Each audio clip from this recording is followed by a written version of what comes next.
Kembali lagi di Cerita Cinta Channel. Jangan lupa like, comment, and subscribe ya. Terima kasih. Tok tok tok, terdengar suara pintu rumah Alan yang diketuk dari luar. Ternyata ada ibunda Alan yang sedang menunggu di teras rumahnya. Ibu nampak bingung. Suasana rumah terlihat sepi seperti tiada berpenghuni. Namun mobil putranya masih ada di garasi yang terbuka pintunya. Rumah kok dibiarkan pagarnya terbuka? Mobil juga dibiarkan begitu saja. Ini kemana pula Pak Dadang? Gerutu Ibu Alan. Sembari menunggu dibukakan pintu, ibu mencoba menghubungi Sora. Halo, Sora, ibu sudah di depan. Alan kemana ya? Mobilnya kok masih ada, tapi rumahnya dikunci. Sedang pagar terbuka lebar, ucap ibu kepada anak menantunya. Dek, Sora langsung cemas. Jangan sampai mertuanya mengusik rencananya. Ia memutar otak untuk mengusir ibu mertuanya dari rumah. Ibu, Mas Alan mungkin sudah berangkat. Berangkat apanya? Tuh mobilnya masih ada. Lagian kamu tuh ya, suami belum berangkat kerja sudah pergi duluan. Istri macam apa? Kantor Mas Alan kan dekat, Bu. Beda dengan lokasi kantor Sora. Biar tidak macet, Sora berangkat lebih awal. Wanita itu berusaha memberikan alasan pada mertuanya. Alasan? Karena pagi-pagi mertuanya sudah memperlihatkan amarahnya, Sora menarik nafas dengan dalam. Ia sedang mengumpulkan banyak kesabaran untuk menghadapi duel dengan sang mertua. Ibu sudah telepon Mas Alan? Tanya Sora. Sudah, tapi tidak diangkat. Padahal ibu bawa makanan kesukaannya. Ya sudah, ibu taruh di meja teras rumahmu saja. Titip buat suamimu. Ibu mau langsung ke tempat arisan. Iya Bu, makasih makanannya. Sora merasa lega. Hampir saja ibu mertuanya menggagalkan rencananya yang ia susun sejak semalam. Lalu di mana dua insan yang sedang mabuk itu? Alan masih berada dalam kamarnya. Ia masih asik bermain-main dengan Stella, wanita muda yang menawan. Dengan sekejap mata mampu memikat hatinya.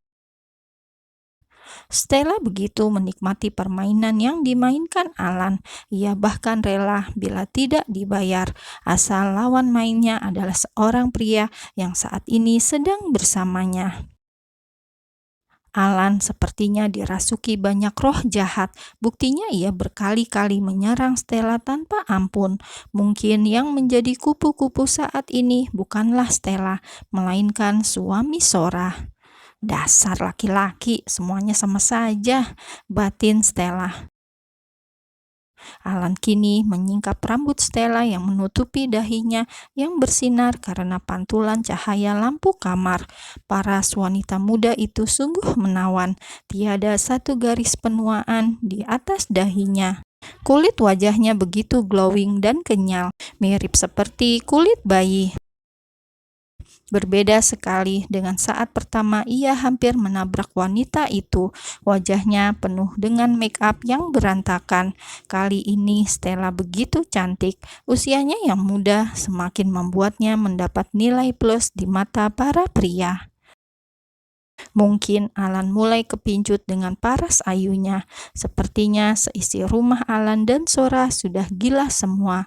Banyak kejadian di luar nalar yang seharusnya tidak terjadi. Namun karena terlalu banyak bisikan setan di telinga para penghuni rumah, membuat semua terjerumus dalam jurang kehancuran. Sora dengan egonya mendorong Alan untuk kepentingannya sendiri, sedangkan Alan sebagai pria normal ketika dihadapkan pada ujian yang maha dahsyat, ia pun akhirnya tergoda. Lain halnya dengan wanita kupu-kupu malam. Mungkin jika ada seorang yang mau memungut dirinya, ia akan berhenti dari rutinitas menyimpangnya selama ini. Dengan senang hati, ia akan menjadi nyonya besar di rumah yang megah ini. Apalagi yang ia cari. Uang adalah satu-satunya yang ia cintai. Hidupnya hanya untuk mengejar uang dari para pria hidung belang. Entah mengapa ada rasa yang berbeda saat ia melakukannya dengan Stella. Apa mungkin karena Stella yang pandai melayani dirinya, atau karena ia bosan dengan istrinya? Entahlah, hanya hati Alan yang mengetahuinya. Alan meremas kepalanya dengan sebelah tangan, seakan ia mulai tersadar akan perbuatan yang telah dilakukannya. Ia memandangi sosok wanita asing yang bergelayut manja pada tubuhnya. Stella sendiri semakin mempererat pelukannya. Ia mencengkram dada Alan yang bidang. Wanita tersebut seakan tidak akan melepas jaratannya pada Alan. Alan yang merasa gerah mencoba melepaskan tangan Stella yang terus memeluknya. Akibat Stella yang terus memancing Alan, permainan kedua pun akhirnya dimulai sudah. Cukup lama Stella dan Alan tenggelam dalam permainan mereka hingga tidak terasa waktu sudah berganti siang. Alan menatap kosong langit-langit kamarnya. Ia tidak tahu apa yang akan ia katakan pada istrinya.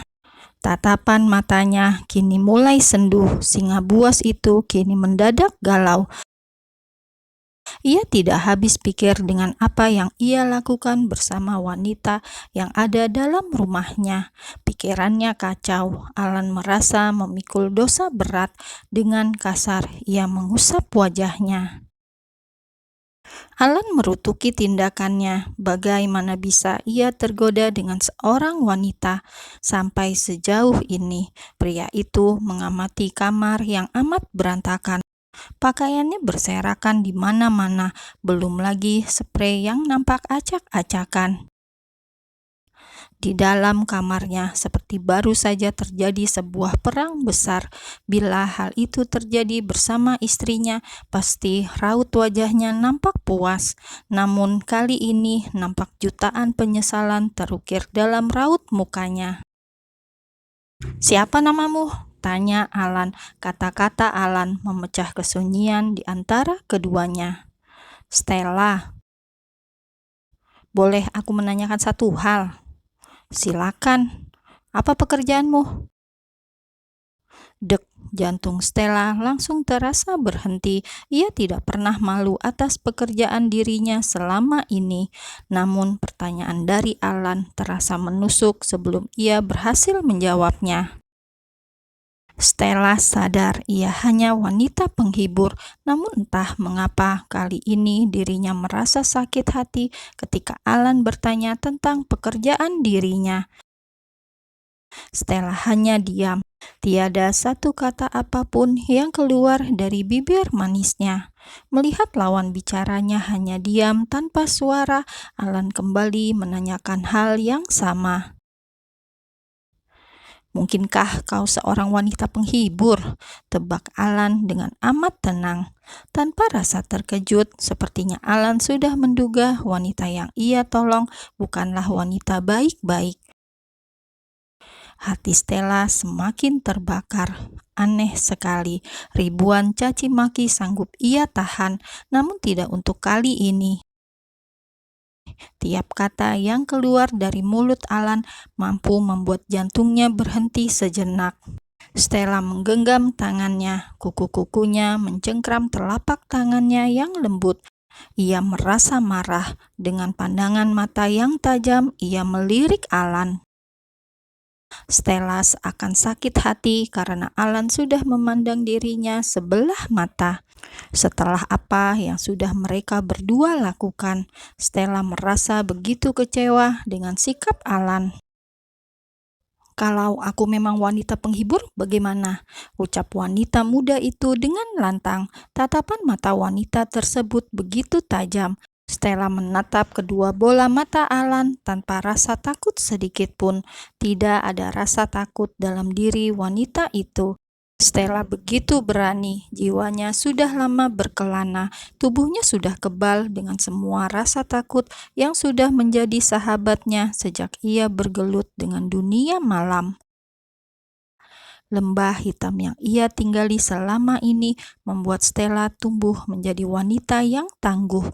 Rasa perih bagai makanan sehari-hari, cacian dan umpatan sudah biasa keluar masuk dari ruang dengarnya.